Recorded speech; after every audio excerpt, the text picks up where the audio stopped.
E hoje eu venho trazer para vocês a resenha do incrível livro A Cabeça do Santo, da Socorro Acioli.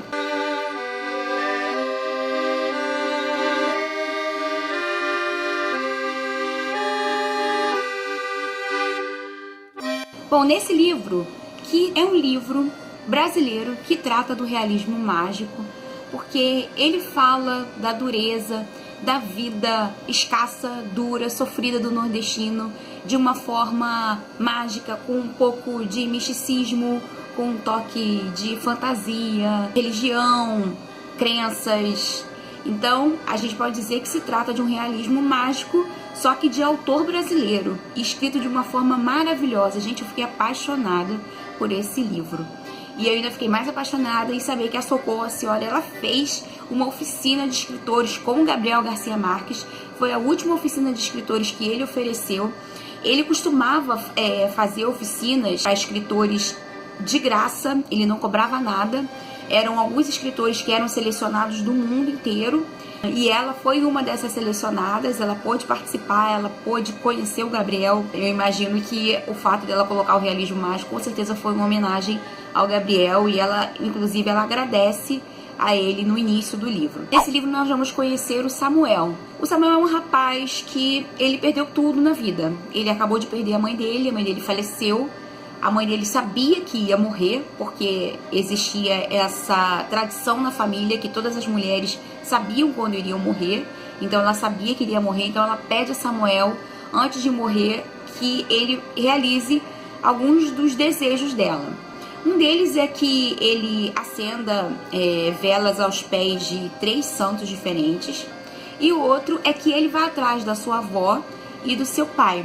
O que acontece é que ele foi criado só com a mãe, o pai dele abandonou eles. Na verdade, o pai dele foi para trabalhar em uma obra na cidade de Candeia e nunca mais retornou. Então, Samuel entendeu que o pai havia abandonado ele e a mãe. Então, antes de morrer, o pedido que a mãe dele faz é que ele vá buscar essa avó e esse pai, porque são as únicas pessoas que Samuel tem que ele pode dizer que é a família dele. O único vínculo de familiar que Samuel ainda tem na vida.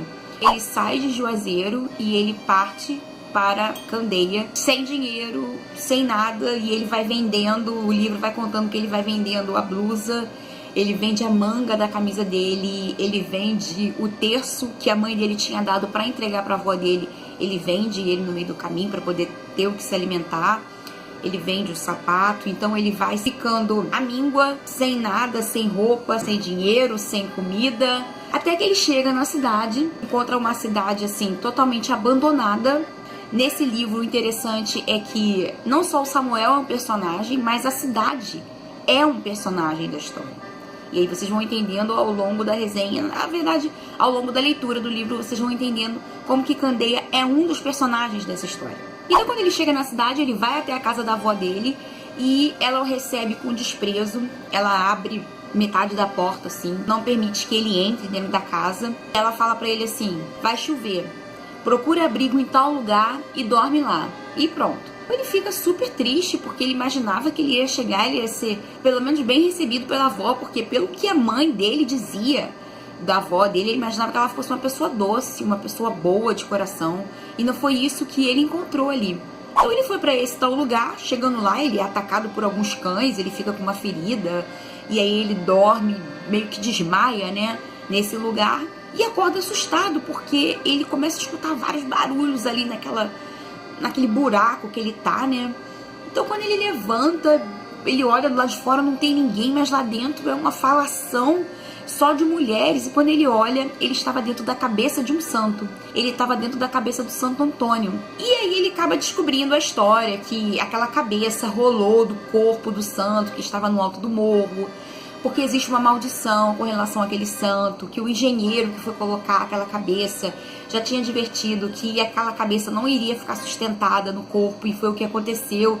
E a cidade, ela vivia uma época de prosperidade, mas depois que essa cabeça rolou, tudo foi por água abaixo. E aí, na verdade, o livro trata da corrupção que ocorre nessas cidades, usando de uma forma meio que figurativa, de uma história mística, para poder contar ao leitor a corrupção, a roubalheira que acontece nesses lugares. O povo acaba alegando isso a santos, a maldições e não ao homem. Isso faz com que fique mais fácil ainda de ocorrer essa roubalheira, dessa corrupção. E aí esses políticos acabam se aproveitando da fé do povo. Quando o Samuel começa a ouvir esse falatório, ele percebe que esse falatório ocorre em horários específicos, 5 horas da manhã e 5 horas da tarde. E ele escuta sempre uma canção em um determinado local desse santo, né? Ele escuta uma mulher, uma voz que canta uma melodia e ele fica muito encantado com aquela música. Até que um dia o Samuel estava lá ainda com muita fome, sentindo muitas dores,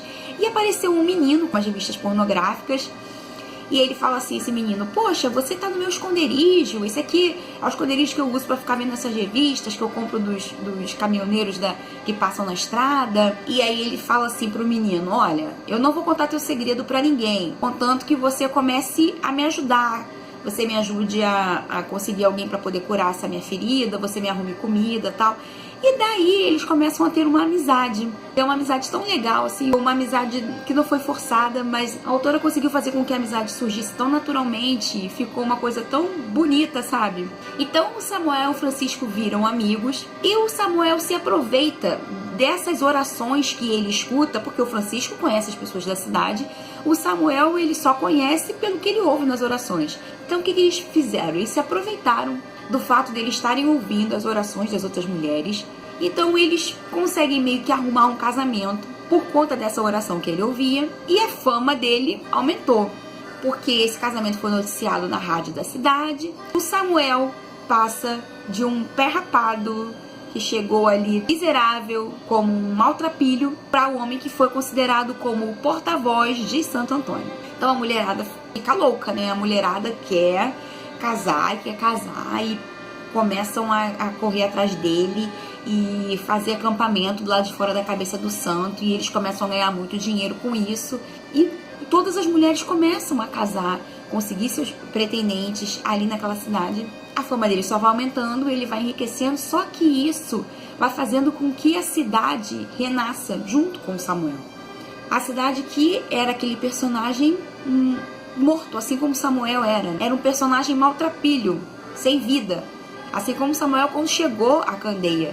E Candeia começa a reavivar, as casas que estavam abandonadas começam a serem ocupadas novamente, as pessoas começam a abrir comércios, e isso meio que desperta a ira daquele prefeito que não tinha nenhuma intenção de que Candeia ressurgisse. Na verdade, ele queria que a cidade virasse mesmo uma cidade fantasma, porque as intenções dele eram outras.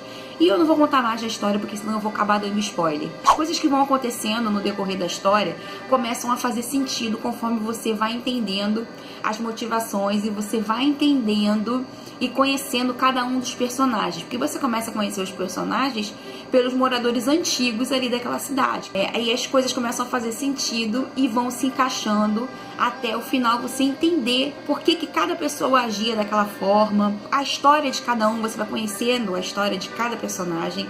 Então, gente, é um livro maravilhoso. Eu recomendo demais a leitura dele. Ele é super leve, super fácil de ler. Eu li na viagem que eu fiz, super rapidinho.